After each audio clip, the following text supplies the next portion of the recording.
নমস্কার বন্ধুরা, আমার রান্নাঘরে সবাইকে স্বাগত। আজ বানিয়েছি সাবু দিয়ে দারুণ সুন্দর একটা ডেজার্টের রেসিপি। সাবু তো আমরা অনেকভাবেই খেয়ে থাকি, কিন্তু এইভাবে কি কোনো দিন খেয়েছো? এই রকমভাবে সাবু না খেয়ে থাকলে একবার অন্তত এরকম বানিয়ে দেখতে পারো। একদম মুখে লেগে থাকার মতো রেসিপি। সত্যি কথা বলতে এই রকম রেসিপি আমি কিন্তু আগে কোনো দিনই বানাইনি, এই প্রথম বানাচ্ছি, কিন্তু প্রথম বানিয়েই দারুণ সুন্দর টেস্ট হয়েছিল। তো চলো দেরি না করে কিভাবে বানিয়েছি সেটা দেখে নিই। প্রথমেই আমি এখানে হাফ কাপ আমি সাবু নিয়ে নিয়েছি। আর সাবুটা হচ্ছে এখানে মোটা বা পাতলা যেরকম তোমাদের কাছে আছে সেরকমই তোমরা নিয়ে নিতে পারো। আর ওই মাপেরই আমি গরম জল নিয়েছি, কারণ এই মাপগুলো একটু ঠিকঠাক থাকলে তাহলে রেসিপিটা একদম দুর্দান্ত হয়ে যাবে। তো এখন এই গরম জল দিয়ে আমি ঢাকনা দিয়ে রেখে দিয়েছি 10 মিনিটের জন্য। 10 মিনিট পর তোমাদেরকে দেখাচ্ছি যে দেখো সাবুগুলো কিন্তু একদম গলে গেছে, আর গলে গেলেও একটু একটু করে কিন্তু একদম দানা আছে, একদম সামান্য একটু গলে গেছে, আবার অথচ দানাও রয়েছে। ঠিক এই রকম অবস্থায় রয়েছে যদি তোমরা ঠিকঠাক একদম মাপ মতো তৈরি করতে পারো। আর এখানে আমি 2 চামচ চিনি দিয়ে দিয়েছি, আর 1 চামচ আমি মিল্ক পাউডার দিয়েছি, আর 1 চামচ আমি ডেসিকেটেড কোকোনাট দিয়েছি বা শুকনো নারকেলের পাউডার দিয়ে দিয়েছি।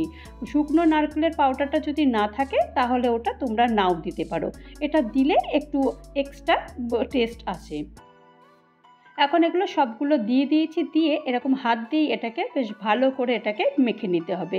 আমরা যেমন আটা মাখি বা রুটি করি, সে যেরকম মাখে সেরকম কিন্তু একদম শক্ত ডো করব না। এটা যেহেতু একটুখানি এই এরকমভাবে মাখতে হবে আর কি, তো একটু মানে লুজ লুজ মতো থাকবে এইরকম আর কি। তো এইরকমভাবে মেখে নিতে হবে, তবে মাখতে কিন্তু অসুবিধা হবে না, তবে হাতে একটু লেগে যেতে পারে।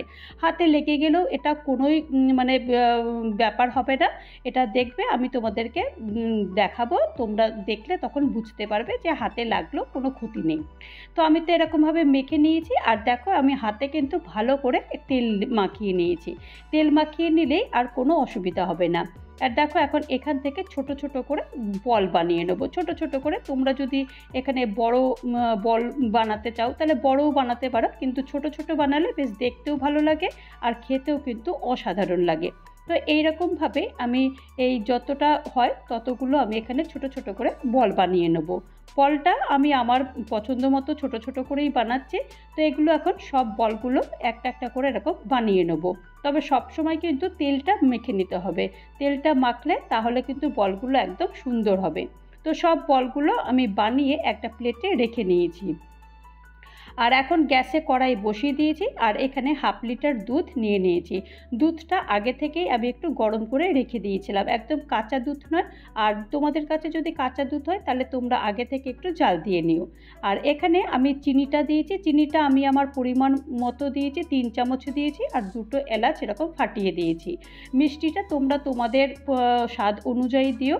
দিয়ে দেওয়ার পর তারপরে এটাকে জাল দিয়েছি, চিনিটাও গলে যাবে, আর গলতে গলতেও আর দুধটাও বেশ খানিকটা শুকিয়ে যাবে। তো এই রকম অবস্থায় যতক্ষণ না হয় ততক্ষণ পর্যন্ত এটা আস্তে আস্তে করে এটা জাল দিতে থাকবো। এটা তবে বেশি আঁচে করব না, এটা একটু মিডিয়াম টু লো ফ্লেমেই এটাকে করতে হবে। তো দেখো এরকম আস্তে আস্তে করে দুধটাকে এরকম করে ফুটিয়ে নেব। ফোটাতে ফোটাতে যখন একটু বেশ ঘন হয়ে আসবে তখন এই বলগুলো দিয়ে দিতে হবে। তো মোটামুটি এখন তো বেশ অনেকটাই ঘন হয়ে গেছে। আর এখন আমি এই যে বলগুলো তৈরি করেছিলাম সাবুর, সেই বলগুলো একটা একটা করে সব দিয়ে দেব।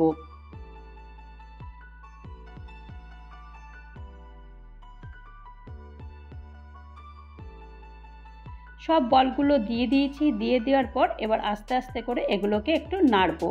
আর নাড়তে নাড়তেই এগুলো আস্তে আস্তে করে হয়েও যাবে, আর সাইজেও একটু বেশ বড় হয়ে যাবে। তবে এগুলো কিন্তু বেশি একদম জাল দিতে হবে না, কারণ বেশি জাল দিলে এটা যখন ঠান্ডা হবে তখন অনেকটা জমে যাবে। তো সেই কারণে এটা বেশি জাল দেওয়ার দরকার নেই। এই 5-10 মিনিট এরকমভাবে জাল দিলে এটা একদম তৈরি হয়ে যাবে, আর খুবই তাড়াতাড়ি হয়ে যায়। তবে তাড়াতাড়ি হলেও খেতে এত সুন্দর, যারা যারা বানাওনি তারা একবার যদি বানিয়ে দেখো। আর এখন তো নবরাত্রি চলছে, যারা নবরাত্রি করো তারাও যদি এইটা করে তারা কিন্তু ভীষণ এটা তৃপ্তি পাবে, আর এটা কিন্তু বেশ ঠান্ডাতেও ভালো লাগে খেতে। তো একবার আমি তোমাদেরকে সবাইকেই বলবো যে প্লিজ একবার তোমরা বানিয়ে দেখো, ভীষণ সুন্দর খেতে হয়। এখন এটা আরেকবার একটুখানি ভালো করে ফুটিয়ে নিচ্ছি। ফুটিয়ে নেওয়ার পর তারপর এটাকে ঠান্ডা করব। ঠান্ডা করার পর তারপর এটাকে সার্ভ করে দেখাবো। তবে এটা কিন্তু এর থেকে বেশি আর ঘন করব না, কারণ ঘন করলে কিন্তু ঠান্ডা হওয়ার পর এটা জমে যাবে, তখন একদম আর ভালো লাগবে না। তো সেই কারণে এটা একটু এরকম অবস্থাতেই এটাকে নামিয়ে দেবো।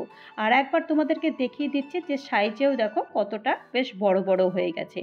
আর এগুলো তো রান্না করতে তোমরা দেখলে যে বেশি সময়ই লাগলো না, ভীষণই ইজি একটা রেসিপি। তো চলো এটা ঠান্ডা হয়ে যাক। ঠান্ডা হয়ে যাওয়ার পর তারপর তোমাদেরকে সার্ভ করে দেখাচ্ছি। তো ঠান্ডা হয়ে গেছে। ঠান্ডা হয়ে যাওয়ার পর তারপরে আমি একটা প্লেটে সার্ভ করে দেখাচ্ছি যে রেসিপিটা বা ডেজার্টটা কেমন হয়েছে। তো তোমাদের কেমন লাগলো এই রেসিপিটা? যদি তোমাদের রেসিপিটা ভালো লাগে তাহলে অবশ্যই একটা কমেন্ট করো। আর আমি এখানে কিছু ভালো লাগার জন্য এখানে কিছু কাজুর গুঁড়ো দিয়ে দিয়েছি, বেশ মুখে পড়লে ভালোই লাগবে। তো তৈরি হয়ে গেল আমার সাবুদানার রসমালাইয়ের রেসিপিটা। যদি তোমাদের কারোর ভালো লাগে তাহলে অবশ্যই একটা লাইক করো, কমেন্ট করো, পারলে আমার চ্যানেলটা সাবস্ক্রাইব করে আমার পাশে থেকো। আর যারা নতুন বন্ধু হয়ে আমার চ্যানেলে ভিজিট করেছো তাদেরকে অজস্র ধন্যবাদ। আর যারা এখনও পর্যন্ত আমার চ্যানেলটা সাবস্ক্রাইব করোনি তাদেরকে অনুরোধ করব চ্যানেলটা সাবস্ক্রাইব করতে। আবারও নতুন কোনো একটা ভিডিও নিয়ে তোমাদের মাঝে চলে আসবো। ততক্ষণের জন্য তোমরা সবাই ভালো থেকো, সুস্থ থেকো। নমস্কার।